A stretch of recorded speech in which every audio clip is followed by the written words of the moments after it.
আসসালামু আলাইকুম। বেশ কিছুদিন আমরা পরিবারের সবাই অনেক অসুস্থ ছিলাম, সেই কারণে ভিডিও আপলোড করতে পারিনি।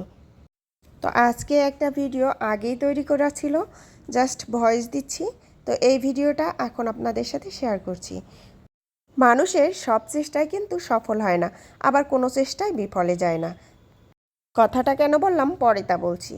আর এখন আমি চাক ভাজা বা ঝুরি ভাজা তৈরি করব, তার জন্য এখানে বেসন নিয়েছি, সামান্য পরিমাণে চালের আটা নিয়েছি পরিমাণ মতো লবণ, আর নিয়েছি মরিচ গুঁড়া, সামান্য হলুদ গুঁড়া, আর খুবই অল্প পরিমাণে নিয়েছি জিরা গুঁড়া। সবগুলো উপকরণ খুব ভালোভাবে মিশিয়ে নিচ্ছি।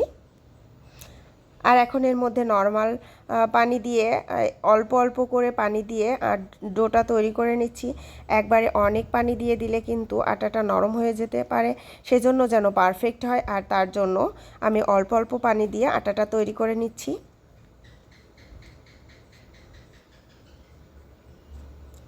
আমি কিন্তু রান্না খুব ভালো পারি না, তো বিভিন্ন ভাবে আর কি নতুন নতুন রান্না ট্রাই করতে আমার ভীষণ ভালো লাগে। আর আমি যত রান্না তৈরি করি তার কিন্তু ম্যাক্সিমাম রান্না ইউটিউব বা ফেসবুক বা বিভিন্ন মানুষের থেকে শেখা, কখনো শাশুড়ি বা কখনো মায়ের কাছ থেকে শেখা, বা বিভিন্ন মানুষ বললাম না, আমার পরিচিত অনেকেই, বন্ধু বান্ধবী, অনেকের কাছ থেকে শেখা। তো সেই রান্নার মধ্যে যেগুলো আর কি মোটামুটি খুব ভালো হয়, সেই রান্নাগুলো আপনাদের সাথে ট্রাই করি শেয়ার করার জন্য। তো আজকে আমি চাক ভাজা তৈরি করছি, আর এটা চাক ভাজা কিন্তু আমি নুডলসের মেশিন দিয়ে তৈরি করছি, আর সেই জন্য চাক ভাজাটা অনেকটা চানাচুরের মতো হয়ে গিয়েছে। তো তারপরেও কিন্তু খুব ভালো হয়েছে। আর এই জন্যই আমি বলেছিলাম মানুষের কোনো চেষ্টাই বিফলে যায় না, আবার সব চেষ্টাই সফল হয় না।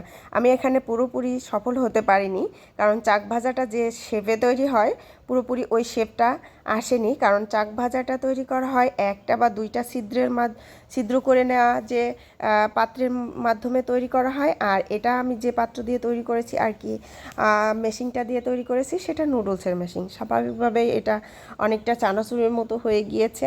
তো যাই হোক, চাক ভাজা আর চানাচুর দুইটাই কিন্তু হয়েছে একটা দিয়েই। তো এর মধ্যে আমি কিছুটা চানাচুর তৈরি করে নিচ্ছি। আর যেহেতু আমার আনাজ খাবে, ছোট বাচ্চারা খাবে, সেই জন্য আমি এর মধ্যে কোনো মশলা অ্যাড করিনি। আপনারা চাইলে এর মধ্যে মশলা তৈরি করে অ্যাড করে নিতে পারেন। তো যাই হোক, খারাপ হয়নি, অনেক ভালো হয়েছে।